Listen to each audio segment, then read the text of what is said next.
கர்த்தருடைய நாமத்திற்கு ஸ்தோத்திரம். ஒவ்வொரு நாளும் கேட்பதன் மூலம் ஒரு வருடத்தில் பைபிள் வாசிப்பை முடிக்க இந்த சேனல் உதவுகிறது. Please subscribe and support us. இன்றைய வேத பகுதி. இப்போது tune in, Spotify, Amazon music மற்றும் யூடியூப் மியூசிக் ஆகியவற்றில் நமது பைபிள் 365 சேனல் கிடைக்கிறது. ஃபாலோ பண்ணுங்க. யாத்திராகமம் அதிகாரம் 7. கர்த்தர் மோசேயை நோக்கி, பார், உன்னை நான் பார்வோனுக்கு தேவனாக்கினேன். உன் சகோதரனாகிய ஆரோன் உன் தீர்க்கதரிசியாயிருப்பான். நான் உனக்கு கட்டளையிடும் யாவையும் நீ சொல்ல வேண்டும். பார்வோன் இஸ்ரவேல் புத்திரரை தன் தேசத்திலிருந்து அனுப்பிவிடும்படி உன் சகோதரனாகிய ஆரோன் அவனிடத்தில் பேச வேண்டும். நான் பார்வோனின் இருதயத்தை கடினப்படுத்தி எகிப்து தேசத்தில் என் அடையாளங்களையும் அற்புதங்களையும் மிகுதியாய் நடப்பிப்பேன். பார்வோன் உங்களுக்கு செவி கொடுக்க மாட்டான். ஆகையால் எகிப்துக்கு விரோதமாக நான் என் கையை நீட்டி மகா தண்டனையினால் என் சேனைகளும் என் ஜனங்களும் ஆகிய இஸ்ரவேல் புத்திரரை எகிப்து தேசத்திலிருந்து புறப்பட பண்ணுவேன். நான் எகிப்தின் மேல் என் கையை நீட்டி இஸ்ரவேல் புத்திரரை அவர்கள் நடுவிலிருந்து புறப்பட பண்ணும்போது நானே கர்த்தர் என்று எகிப்தியர் அறிவார்கள் என்றார். மோசேயும் ஆரோனும் கர்த்தர் தங்களுக்கு கட்டளையிட்டபடியே செய்தார்கள். அவர்கள் பார்வோனோடே பேசும்போது மோசேக்கு 80 வயதும் ஆரோனுக்கு 83 வயதுமாயிருந்தது. கர்த்தர் மோசேயையும் ஆரோனையும் நோக்கி, உங்கள் பட்சத்திற்கு ஒரு அற்புதம் காட்டுங்கள் என்று பார்வோன் உங்களோடே சொன்னால், அப்பொழுது நீ ஆரோனை நோக்கி, உன் கோலை எடுத்து அதை பார்வோனுக்கு முன்பாக போடு என்பாயாக, அது சர்ப்பமாகும் என்றார். மோசேயும் ஆரோனும் பார்வோனிடத்தில் போய் கர்த்தர் தங்களுக்கு கட்டளையிட்டபடி செய்தார்கள். ஆரோன் பார்வோனுக்கு முன்பாகவும் அவன் ஊழியக்காரருக்கு முன்பாகவும் தன் கோலை போட்டான். அது சர்ப்பமாயிற்று. அப்பொழுது பார்வோன் சாஸ்திரிகளையும் சூனியக்காரரையும் அழைப்பித்தான். எகிப்தின் மந்திரவாதிகளும் தங்கள் மந்திர வித்தையினால் அப்படி செய்தார்கள். அவர்கள் ஒவ்வொருவனாக தன் தன் கோலை போட்டபோது அவைகள் சர்ப்பங்களாயின. ஆரோனுடைய கோலோ அவர்களுடைய கோல்களை விழுங்கிற்று. கர்த்தர் சொல்லியிருந்தபடி பார்வோனின் இருதயம் கடினப்பட்டது. அவர்களுக்கு செவி கொடாமற் போனான். அப்பொழுது கர்த்தர் மோசேயை நோக்கி, பார்வோனின் இருதயம் கடினமாயிற்று, ஜனங்களை விட மாட்டேன் என்கிறான். காலமே, நீ பார்வோனிடத்திற்கு போ, அவன் நதிக்கு புறப்பட்டு வருவான். நீ அவனுக்கு எதிராக நதியோரத்திலே நின்று சர்ப்பமாக மாறின கோலை உன் கையிலே பிடித்துக்கொண்டு அவனை நோக்கி, வனாந்தரத்தில் எனக்கு ஆராதனை செய்ய என் ஜனங்களை அனுப்பிவிட வேண்டும் என்று சொல்லும்படி எபிரேயருடைய தேவனாகிய கர்த்தர் என்னை உம்மிடத்திற்கு அனுப்பியும் இதுவரைக்கும் நீர் கேளாமற் போனீர். இதோ என் கையில் இருக்கிற கோலினால் நதியில் இருக்கிற தண்ணீர் மேல் அடிப்பேன். அப்பொழுது அது இரத்தமாய் மாறி நதியில் இருக்கிற மீன்கள் செத்து நதி நாறிப்போம். அப்பொழுது நதியில் இருக்கிற தண்ணீரை எகிப்தியர் குடிக்க கூடாமல் அரோசிப்பார்கள். இதனால் நானே கர்த்தர் என்பதை அறிந்து கொள்வாய் என்று கர்த்தர் சொல்லுகிறார் என்று சொல் என்றார். மேலும் கர்த்தர் மோசேயை நோக்கி, நீ ஆரோனிடத்தில் உன் கோலை எடுத்துக்கொண்டு எகிப்தின் நீர்நிலைகளாகிய அவர்கள் வாய்க்கால்கள் மேலும் நதிகள் மேலும் குளங்கள் மேலும் தண்ணீர் நிற்கிற எல்லா இடங்கள் மேலும் அவைகள் இரத்தமாகும்படிக்கு உன் கையை நீட்டு. அப்பொழுது எகிப்து தேசம் எங்கும் மர பாத்திரங்களிலும் கற்பாத்திரங்களிலும் இரத்தம் உண்டாயிருக்கும் என்று சொல் என்றார். கர்த்தர் கட்டளையிட்டபடி மோசேயும் ஆரோனும் செய்தார்கள். பார்வோனுடைய கண்களுக்கு முன்பாகவும் அவன் ஊழியக்காரரின் கண்களுக்கு முன்பாகவும் கோலை ஓங்கி நதியிலுள்ள தண்ணீரை அடிக்க நதியிலுள்ள தண்ணீரெல்லாம் இரத்தமாய் மாறி போயிற்று. நதியில் மீன்கள் செத்து நதி நாறி போயிற்று. நதியின் தண்ணீரை குடிக்க எகிப்தியருக்கு கூடாமற் போயிற்று. எகிப்து தேசமெங்கும் இரத்தமாயிருந்தது. எகிப்தின் மந்திரவாதிகளும் தங்கள் மந்திர வித்தையினால் அப்படி செய்தார்கள். கர்த்தர் சொல்லியிருந்தபடி பார்வோனின் இருதயம் கடினப்பட்டது. அவர்களுக்கு செவி கொடாமற் போனான். பார்வோன் இதையும் சிந்தியாமல் தன் வீட்டிற்கு திரும்பி போனான். நதியின் தண்ணீர் குடிக்க உதவாதபடியால் குடிக்கத்தக்க தண்ணீருக்காக எகிப்தியர் எல்லாரும் நதியோரத்தில் ஊற்று தோண்டினார்கள். கர்த்தர் நதியை அடித்து 7 நாள் ஆயிற்று.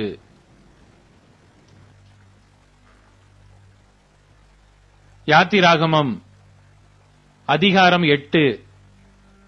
அப்பொழுது கர்த்தர் மோசேயை நோக்கி, நீ பார்வோனிடத்தில் போய் எனக்கு ஆராதனை செய்ய என் ஜனங்களை அனுப்பிவிடு. நீ அவர்களை அனுப்பிவிட மாட்டேன் என்பாயாகில் உன் எல்லை அடங்களையும் தவளைகளால் வாதிப்பேன். நதி தவளைகளை திரளாய் பிறப்பிக்கும். அவைகள் உன் வீட்டிலும் உன் படுக்கை அறையிலும் உன் மஞ்சத்தின் மேலும் உன் ஊழியக்காரர் வீடுகளிலும் உன் ஜனங்களிடத்திலும் உன் அடுப்புகளிலும் மா பிசைகிற உன் தொட்டிகளிலும் வந்து ஏறும். அந்த தவளைகள் உன்மேலும் உன் ஜனங்கள் மேலும் உன் ஊழியக்காரர் எல்லார் மேலும் வந்து ஏறும் என்று கர்த்தர் சொல்லுகிறார் என்று சொல் என்றார். மேலும் கர்த்தர் மோசேயினிடத்தில், நீ ஆரோனை நோக்கி, நீ உன் கையில் இருக்கிற கோலை நதிகள் மேலும் வாய்க்கால்கள் மேலும் குளங்கள் மேலும் நீட்டி எகிப்து தேசத்தின் மேல் தவளைகளை வரும்படி செய் என்று சொல் என்றார். அப்படியே ஆரோன் தன் கையை எகிப்தில் உள்ள தண்ணீர்கள் மேல் நீட்டினான். அப்பொழுது தவளைகள் வந்து எகிப்து தேசத்தை மூடிக்கொண்டது. மந்திரவாதிகளும் தங்கள் மந்திர வித்தையினால் அப்படி செய்து எகிப்து தேசத்தின் மேல் தவளைகளை வரப்பண்ணினார்கள். பார்வோன் மோசேயையும் ஆரோனையும் அழைப்பித்து, அந்த தவளைகள் என்னையும் என் ஜனங்களையும் விட்டு நீங்கும்படி கர்த்தரை நோக்கி வேண்டிக் கொள்ளுங்கள். கர்த்தருக்கு பலியிடும்படி ஜனங்களை போக விடுவேன் என்றான். அப்பொழுது மோசே பார்வோனை நோக்கி, தவளைகள் நதியிலே மாத்திரம் இருக்கத்தக்கதாய் அவைகளை உம்மிடத்திலும் உம்முடைய வீட்டிலும் இல்லாமல் ஒழிந்து போகும்படி செய்ய உமக்காகவும் உம்முடைய ஊழியக்காரருக்காகவும் உம்முடைய ஜனங்களுக்காகவும் நான் விண்ணப்பம் பண்ண வேண்டிய காலத்தை குறிக்க மேன்மை உமக்கே இருப்பதாக என்றான். அதற்கு அவன், நாளைக்கு என்றான்.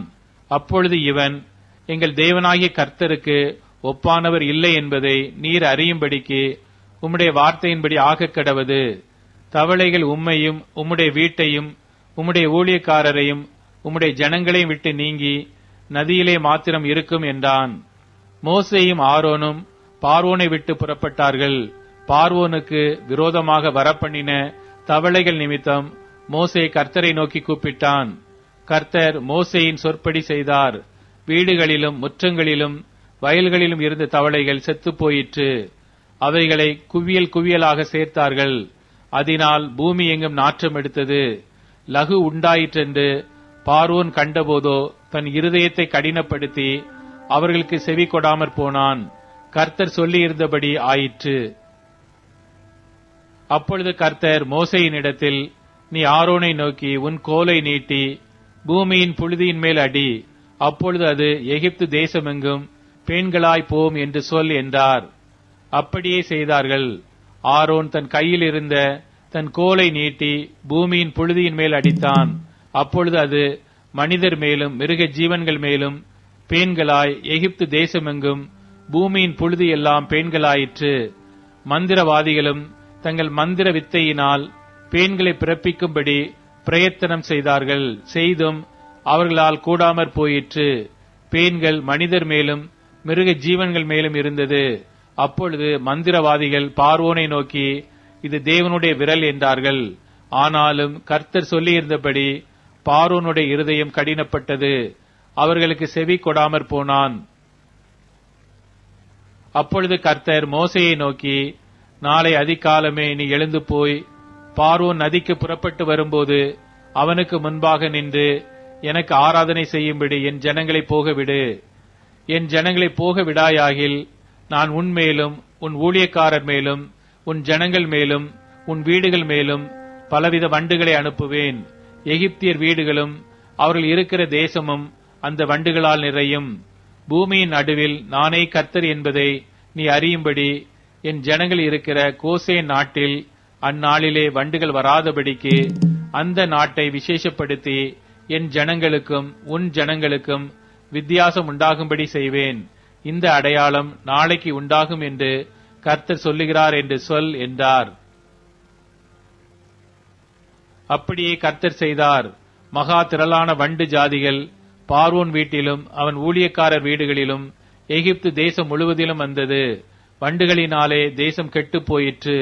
அப்பொழுது பார்வோன் மோசேயையும் ஆரோனையும் அழைப்பித்து, நீங்கள் போய் உங்கள் தேவனுக்கு தேசத்திலே தானே பலியிடுங்கள் என்றான். அதற்கு மோசே, அப்படி செய்யலாகாது. எங்கள் தேவனாகிய கர்த்தருக்கு நாங்கள் எகிப்தியருடைய அருவருப்பை பலியிடுகிறதா இருக்குமே. எகிப்தியருடைய அருவருப்பை நாங்கள் அவர்கள் கண்களுக்கு முன்பாக பலியிட்டால் எங்களை கல்லெறிவார்கள் அல்லவா? நாங்கள் வனாந்திரத்தில் 3 நாள் பிரயாணம் போய் எங்கள் தேவனாகிய கர்த்தர் எங்களுக்கு விதிக்கிறபடியே அவருக்கு பலியிடுவோம் என்றான். அப்பொழுது பார்வோன், நீங்கள் உங்கள் தேவனாகிய கர்த்தருக்கு வனாந்திரத்தில் பலியிடும்படிக்கு நான் உங்களை போக விடுவேன். ஆனாலும் நீங்கள் அதிக தூரமாய் போக வேண்டாம், எனக்காக வேண்டுதல் செய்யுங்கள் என்றான். அதற்கு மோசே, நான் உம்மை விட்டு புறப்பட்ட பின் நாளைக்கு வண்டுகள் பார்வோனையும் அவர் ஊழியக்காரரையும் அவர் ஜனங்களை விட்டு நீங்கும்படி நான் கர்த்தரை நோக்கி வேண்டுதல் செய்வேன். ஆனாலும் கர்த்தருக்கு பலியிடுகிறதற்கு ஜனங்களை போக விடாதபடி பார்வோன் இனி வஞ்சனை செய்யாதிருப்பாராக என்றான். மோசே பார்வோனை விட்டு புறப்பட்டு போய் கர்த்தரை நோக்கி வேண்டுதல் செய்தான். அப்பொழுது கர்த்தர் மோசேயின் சொற்படி வண்டு ஜாதிகள் பார்வோனையும் அவன் ஊழியக்காரரையும் அவன் ஜனங்களையும் விட்டு நீங்கும்படி செய்தார். ஒன்றாகிலும் மீந்திருக்கவில்லை. பார்வோனோ இந்த முறையும் தன் இருதயத்தை கடினப்படுத்தி ஜனங்களை போக விடாதிருந்தான். லூக்கா அதிகாரம் 8. பின்பு அவர் பட்டணங்கள் தோறும் கிராமங்கள் தோறும் பிரயாணம் பண்ணி தேவனுடைய ராஜ்யத்திற்குரிய நற்செய்தியை கூறி பிரசங்கித்து வந்தார். 12 அவருடனே கூட இருந்தார்கள். அவர் பொல்லாத ஆவிகளையும் வியாதிகளையும் நீக்கி குணமாக்கின சில ஸ்திரீகளும் 7 பிசாசுகள் நீங்கின மகதலேனாள் எனப்பட்ட மரியாளும் ஏரோதின் காரியக்காரனான கூசாவின் மனைவியாகிய யோவன்னாலும் சூசன்னாலும் தங்கள் ஆஸ்திகளால் அவருக்கு ஊழியம் செய்து கொண்டு வந்த மற்ற அநேகம் ஸ்திரீகளும் அவருடனே இருந்தார்கள். சகல பட்டணங்களிலும் இருந்து திரளான ஜனங்கள் அவரிடத்தில் வந்து கூடின போது அவர் உவமையாகச் சொன்னது, விதைக்கிறவன் ஒருவன் விதையை விதைக்க புறப்பட்டான். அவன் விதைக்கையில் சில விதை வழியருகே விழுந்து மிதியுண்டது. ஆகாயத்து பறவைகள் வந்து அதை பட்சித்து போட்டது. சில விதை கற்பாறையின் மேல் விழுந்தது. அது முளைத்த பின் அதற்கு ஈரம் இல்லாததினால் உலர்ந்து போயிற்று. சில விதை முள்ளுள்ள இடங்களில் விழுந்தது. முள் கூட வளர்ந்து அதை நெருக்கி போட்டது. சில விதை நல்ல நிலத்தில் விழுந்தது. அது முளைத்து 100 பலன் கொடுத்தது என்றார். இவைகளை சொல்லி கேட்கிறதற்கு காதுள்ளவன் கேட்க கடவன் என்று சத்தமிட்டு கூறினார். அப்பொழுது அவருடைய சீஷர்கள் இந்த உவமையின் கருத்து என்னவென்று அவரிடத்தில் கேட்டார்கள். அதற்கு அவர், தேவனுடைய ராஜ்யத்தின் ரகசியங்களை அறியும்படி உங்களுக்கு அருளப்பட்டது. மற்றவர்களுக்கோ அவர்கள் கண்டும் காணாதவர்களாகவும் கேட்டும் உணராதவர்களாகவும் இருக்கத்தக்கதாக அவைகள் உவமைகளாக சொல்லப்படுகிறது. அந்த உவமையின் கருத்தாவது, விதை தேவனுடைய வசனம். வழியருகே விதைக்கப்பட்டவர்கள் வசனத்தை கேட்கிறவர்களாயிருக்கிறார்கள். அவர்கள் விசுவாசித்து ரட்சிக்கப்படாதபடிக்கு பிசாசானவன் வந்து அவ்வசனத்தை அவர்கள் இருதயத்திலிருந்து எடுத்து போடுகிறான். கற்பாறையின் மேல் விதைக்கப்பட்டவர்கள் கேட்கும்போது சந்தோஷத்துடனே வசனத்தை ஏற்றுக்கொள்கிறார்கள். ஆயினும் தங்களுக்குள்ளே வேர் கொள்ளாதபடியினாலே கொஞ்ச காலம் மாத்திரம் விசுவாசித்து சோதனை காலத்தில் பின்வாங்கி போகிறார்கள்.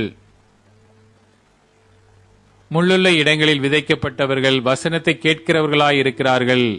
கேட்ட உடனே போய் பிரபஞ்சத்திற்குரிய கவலைகளினாலும் ஐஸ்வர்யத்தினாலும் சிற்றின்பங்களினாலும் நெருக்கப்பட்டு பலன் கொடாதிருக்கிறார்கள்.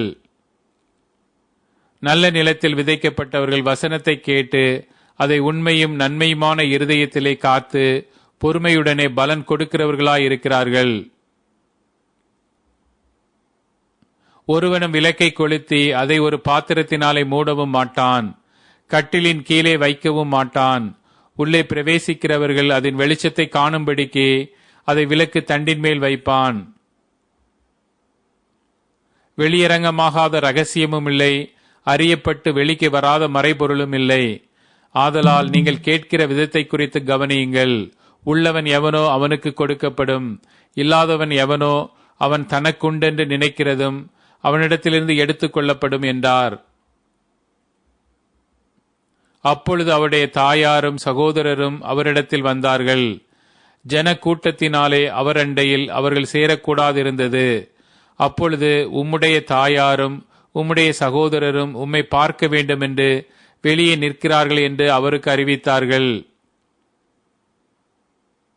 அதற்கு அவர், தேவனுடைய வசனத்தை கேட்டு அதன்படி செய்கிறவர்களே எனக்கு தாயும் எனக்கு சகோதரருமாய் இருக்கிறார்கள் என்றார். பின்பு ஒரு நாள் அவர் தமது சீஷரோடும் கூட படவில் ஏறி கடலின் அக்கறைக்கு போவோம் வாருங்கள் என்றார். அப்படியே புறப்பட்டு போனார்கள். படவு ஓடுகையில் அவர் நித்திரையாயிருந்தார். அப்பொழுது கடலிலே சுழல் காற்றுண்டானதால் அவர்கள் மோசமடையத்தக்கதாய் படவு ஜலத்தினாலே நிறைந்தது. அவர்கள் அவரிடத்தில் வந்து, ஐயரே ஐயரே, மடிந்து போகிறோம் என்று அவரை எழுப்பினார்கள். அவர் எழுந்து காற்றையும் ஜலத்தின் கொந்தளிப்பையும் அதட்டினார். உடனே அவைகள் நின்று போய் அமைதல் உண்டாயிற்று. அவர் அவர்களை நோக்கி, உங்கள் விசுவாசம் எங்கே என்றார். அவர்கள் பயந்து ஆச்சரியப்பட்டு, இவர் யாரோ, காற்றுக்கும் ஜலத்துக்கும் கட்டளையிடுகிறார், அவைகளும் இவருக்கு கீழ்ப்படுகிறதே என்று ஒருவரோடொருவர் சொல்லிக் கொண்டார்கள். பின்பு கலிலேயாவுக்கு எதிரான கதரேனருடைய நாட்டில் சேர்ந்தார்கள். அவர் கரையில் இறங்கின போது நெடுநாளாய் பிசாசுகள் பிடித்தவனும் வஸ்திரம் தரியாதவனும் வீட்டில் தங்காமல் பிரேத கல்லறைகளிலே தங்கினோனுமாயிருந்த அந்த பட்டணத்து மனுஷன் ஒருவன் அவருக்கு எதிராக வந்தான். அவன் இயேசுவை கண்டபோது கூக்குரலிட்டு அவருக்கு முன்பாக விழுந்து, இயேசுவே, உன்னதமான தேவனுடைய குமாரனே, எனக்கும் உமக்கும் என்ன? என்னை வேதனைப்படுத்தாதபடிக்கு உம்மை வேண்டிக் கொள்ளுகிறேன் என்று மகா சத்தத்தோடே சொன்னான். அந்த அசுத்த ஆவி அவனை விட்டு போகும்படி இயேசு கட்டளையிட்டபடியினாலே அப்படி சொன்னான். அந்த அசுத்த ஆவி வெகு காலமாய் அவனை பிடித்திருந்தது. அவன் சங்கிலிகளினாலும் விலங்குகளினாலும் கட்டுண்டு காவல் பண்ணப்பட்டிருந்தும் கட்டுகளை முறித்து போட்டு பிசாசினால் வனாந்தரங்களுக்கு துரத்தப்பட்டிருந்தான். இயேசு அவனை நோக்கி, உன் பேர் என்னவென்று கேட்டார். அதற்கு அவன் லீகியோன் என்றான். அநேகம் பிசாசுகள் அவனுக்குள் புகுந்திருந்தபடியால் அந்த பேரை சொன்னான். தங்களை பாதாளத்திலே போக கட்டளையிடாதபடிக்கு அவைகள் அவரை வேண்டிக் கொண்டன. அவ்விடத்தில் அநேகம் பன்றிகள் கூட்டமாய் மலையிலே மேய்ந்து கொண்டிருந்தது. அந்த பன்றிகளுக்குள்ளே போகும்படி தங்களுக்கு உத்தரவு கொடுக்க வேண்டும் என்று அவரை வேண்டிக் கொண்டன. அவைகளுக்கு உத்தரவு கொடுத்தார். அப்படியே பிசாசுகள் அந்த மனுஷனை விட்டு நீங்கி பன்றிகளுக்குள் புகுந்தன. அப்பொழுது அந்த பன்றி கூட்டம் உயர்ந்த மேட்டிலிருந்து கடலிலே பாய்ந்து அமிழ்ந்து மாண்டது. அவைகளை மேய்த்தவர்கள் சம்பவித்ததைக் கண்டு ஓடிப்போய் பட்டணத்திலும் சுற்றுப்புறங்களிலும் அறிவித்தார்கள். அப்பொழுது சம்பவித்ததை பார்க்கும்படி ஜனங்கள் புறப்பட்டு இயேசுவினிடத்தில் வந்து, பிசாசுகள் விட்டு போன மனுஷன் வஸ்திரம் தரித்து இயேசுவின் பாதத்தருகே உட்கார்ந்து புத்தி தெளிந்திருக்கிறதை கண்டு பயந்தார்கள். பிசாசுகள் பிடித்திருந்தவன் சொஸ்தமாக்கப்பட்டதை கண்டவர்களும் அதை அவர்களுக்கு அறிவித்தார்கள். அப்பொழுது கதரேனருடைய சுற்றுப்புறத்தில் உள்ள திரளான ஜனங்கள் எல்லாரும் மிகவும் பயமடைந்தபடியினாலே தங்களை விட்டு போகும்படி அவரை வேண்டிக் கொண்டார்கள். அந்தப்படி அவர் படவில் ஏறி திரும்பி போனார். பிசாசுகள் நீங்கின மனுஷன் அவருடனே கூட இருக்கும்படி உத்தரவு கேட்டான். இயேசு அவனை நோக்கி, நீ உன் வீட்டுக்கு திரும்பி போய் தேவன் உனக்கு செய்தவைகளை எல்லாம் அறிவி என்று சொல்லி அவனை அனுப்பிவிட்டார். அந்தப்படி அவன் போய் இயேசு தனக்கு செய்தவைகளை எல்லாம் பட்டணத்தில் எங்கும் பிரசித்தப்படுத்தினான்.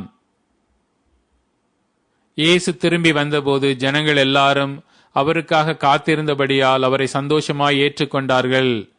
அப்பொழுது ஜெப ஆலய தலைவனாகிய எவீரு என்னும் பேருள்ள ஒருவன் வந்து இயேசுவின் பாதத்தில் விழுந்து 12 வயதுள்ள தன்னுடைய ஒரே குமாரத்தி மரண அவஸ்தையாயிருந்தபடியால் தன் வீட்டிற்கு வரும்படி அவரை வேண்டிக் கொண்டான். அவர் போகையில் திரளான ஜனங்கள் அவரை நெருக்கினார்கள்.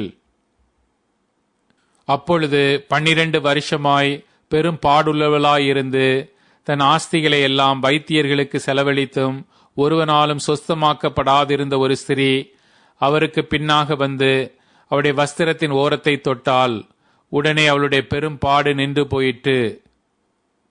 அப்பொழுது இயேசு, என்னை தொட்டது யார் என்று கேட்டார். எங்களுக்கு தெரியாதென்று எல்லாரும் சொன்னபோது பேதுருவும் அவனுடனே கூட இருந்தவர்களும், ஐயரே, திரளான ஜனங்கள் உம்மை சூழ்ந்து நெருக்கிக் கொண்டிருக்கிறார்களே, என்னை தொட்டது யார் என்று எப்படி கேட்கிறீர் என்றார்கள். அதற்கு இயேசு, என்னிலிருந்து வல்லமை புறப்பட்டதை அறிந்திருக்கிறேன், ஆதலால் ஒருவர் என்னை தொட்டதுண்டு என்றார். அப்பொழுது அந்த ஸ்திரீ தான் மறைந்திருக்கவில்லை என்று கண்டு நடுங்கி வந்து அவர் முன்பாக விழுந்து தான் அவரை தொட்ட காரணத்தையும் உடனே தான் சொஸ்தமானதையும் எல்லா ஜனங்களுக்கு முன்பாக அவருக்கு அறிவித்தாள். அவர் அவளை பார்த்து, மகளே, திடன்கொள், உன் விசுவாசம் உன்னை ரட்சித்தது, சமாதானத்தோடே போ என்றார். அவர் இப்படி பேசிக் கொண்டிருக்கையில் ஜெப ஆலய தலைவனுடைய வீட்டிலிருந்து ஒருவன் வந்து அவனை நோக்கி, உம்முடைய குமாரத்தி மரித்து போனால் போதகரை வருத்தப்படுத்த வேண்டாம் என்றான். இயேசு அதை கேட்டு, பயப்படாதே, விசுவாசம் உள்ளவனாயிரு, அப்பொழுது அவள் ரட்சிக்கப்படுவாள் என்றார். அவர் வீட்டில் வந்தபோது பேதுருவையும் யாக்கோபையும் யோவானையும் பெண்ணின் தகப்பனையும் தாயையும் தவிர வேறொருவரையும் உள்ளே வர ஒட்டாமல் எல்லாரும் அழுது அவளை குறித்து துக்கம் கொண்டாடுகிறதைக் கண்டு, அழாதேயுங்கள், அவள் மரித்து போகவில்லை, நித்திரையாயிருக்கிறாள் என்றார். அவள் மரித்து போனாள் என்று அவர்கள் அறிந்ததினால் அவரை பார்த்து நகைத்தார்கள். எல்லாரையும் அவர் வெளியே போக பண்ணி அவளுடைய கையை பிடித்து, பிள்ளையே எழுந்திரு என்றார். அப்பொழுது அவள் உயிர் திரும்ப வந்தது. உடனே அவள் எழுந்திருந்தாள். அவளுக்கு ஆகாரம் கொடுக்க கட்டளையிட்டார். அவள் தாய் தகப்பன்மார் ஆச்சரியப்பட்டார்கள். அப்பொழுது நடந்ததை ஒருவருக்கும் சொல்லாமல் இருக்கும்படி அவர்களுக்கு கட்டளையிட்டார். சங்கீதம் அதிகாரம் 29. பலவான்களின் புத்திரரே, கர்த்தருக்கு மகிமையையும் வல்லமையையும் செலுத்துங்கள், கர்த்தருக்கே அதை செலுத்துங்கள். கர்த்தருடைய நாமத்திற்குரிய மகிமையை அவருக்கு செலுத்துங்கள். பரிசுத்த அலங்காரத்துடனே கர்த்தரை தொழுது கொள்ளுங்கள். கர்த்தருடைய சத்தம் தண்ணீர்கள் மேல் தொனிக்கிறது. மகிமையுள்ள தேவன் முழங்குகிறார். கர்த்தர் திரளான தண்ணீர்களின் மேல் இருக்கிறார். கர்த்தருடைய சத்தம் வல்லமையுள்ளது. கர்த்தருடைய சத்தம் மகத்துவம் உள்ளது. கர்த்தருடைய சத்தம் கேதுரு மரங்களை முறிக்கிறது. கர்த்தர் லீபனோனின் கேதுரு மரங்களை முறிக்கிறார். அவைகளை கன்றுக்குட்டிகளைப் போலவும் லீபனோனையும் சீரியோனையும் காண்டாமிருக குட்டிகளைப் போலவும் துள்ள பண்ணுகிறார். கர்த்தருடைய சத்தம் அக்கினி ஜுவாலைகளை பிளக்கும். கர்த்தருடைய சத்தம் வனாந்தரத்தை அதிரப்பண்ணும். கர்த்தர் காதேஸ் வனாந்தரத்தை அதிரப்பண்ணுகிறார். கர்த்தருடைய சத்தம் பெண் மான்களை ஈனும்படி செய்து காடுகளை வெளியாக்கும். அவருடைய ஆலயத்திலுள்ள யாவரும் அவருடைய மகிமையை பிரஸ்தாபிக்கிறார்கள். கர்த்தர் ஜல பிரவாகத்தின் மேல் உட்கார்ந்திருக்கிறார். கர்த்தர் என்றென்றைக்கும் ராஜாவாக வீற்றிருக்கிறார். கர்த்தர் தமது ஜனத்திற்கு பலன் கொடுப்பார். கர்த்தர் தமது ஜனத்திற்கு சமாதானம் அருளி அவர்களை ஆசீர்வதிப்பார். இப்போது டியூன், ஸ்பாட்டிஃபை, அமேசான் மியூசிக் மற்றும் யூடியூப் மியூசிக் ஆகியவற்றில் நமது பைபிள் 365 சேனல் கிடைக்கிறது. ஃபாலோ பண்ணுங்க.